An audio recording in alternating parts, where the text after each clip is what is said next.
Nora, good to see you. Remember a song? See you. Remember a song called "It Must Have Been Love" or "It Must Have Been Love" from the movie Pretty Woman? Do you recognize it, Charlie? Yes, I do. Probably not with me singing it. It was from Pretty Woman. The duo behind that ballad just wrapped up their first U.S. tour in 20 years. That tour almost didn't happen. The group's singer had to overcome a life-threatening illness. Bill Whitaker has her story of courage and perseverance. Saturday night in Los Angeles, more than 5,000 fans packed the Gibson Amphitheater to see a band most probably first heard in high school.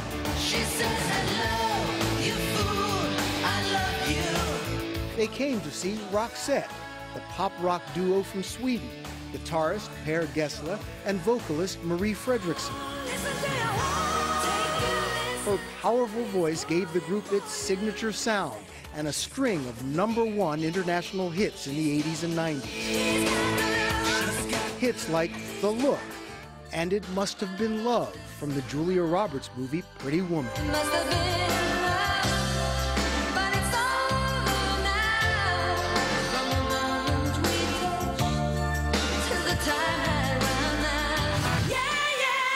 Now, 2 decades later, Roxette has returned with a 19-month, 140-city world tour and a new album, Traveling.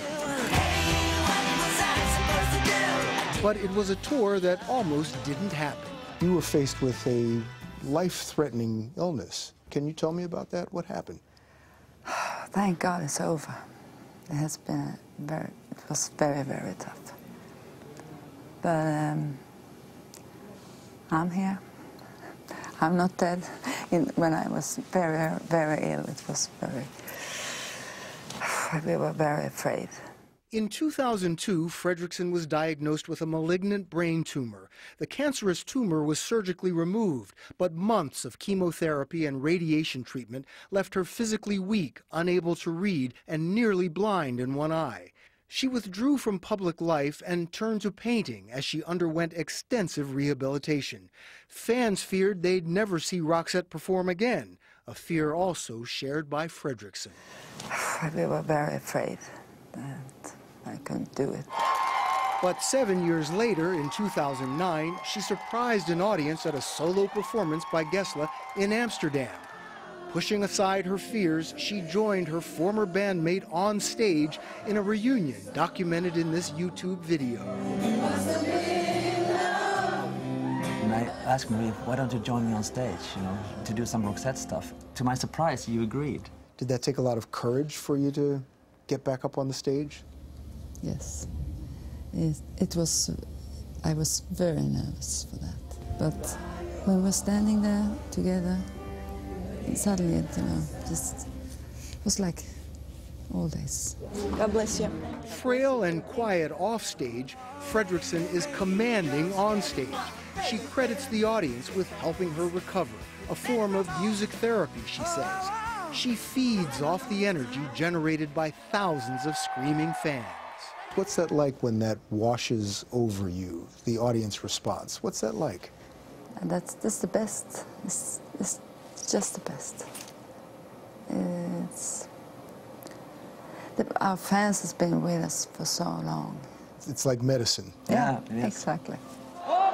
Roxette fans are so grateful to see Fredriksson and Roxette back in the spotlight, they often sing along to help her along.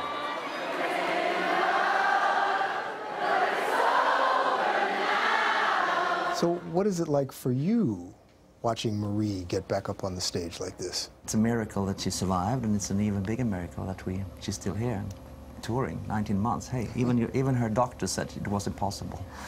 But she's doing it, and it's just fantastic.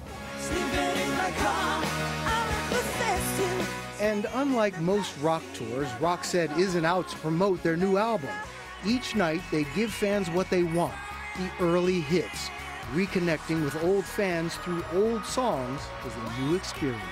We're not out to promote a new album or trying to do something like that. We try to do a greatest hits show for the fans, basically. It sounds almost like you feel better now after 19 months of grueling touring than you did before. Absolutely. So much better. Just.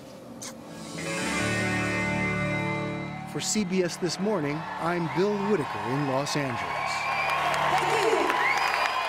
That story had perfect pitch, and it's also really encouraging to see that there are people who survive brain cancer. Yeah, because I can't imagine anything more frightening to hear the words malignant and brain tumor. I can't imagine, but good for her.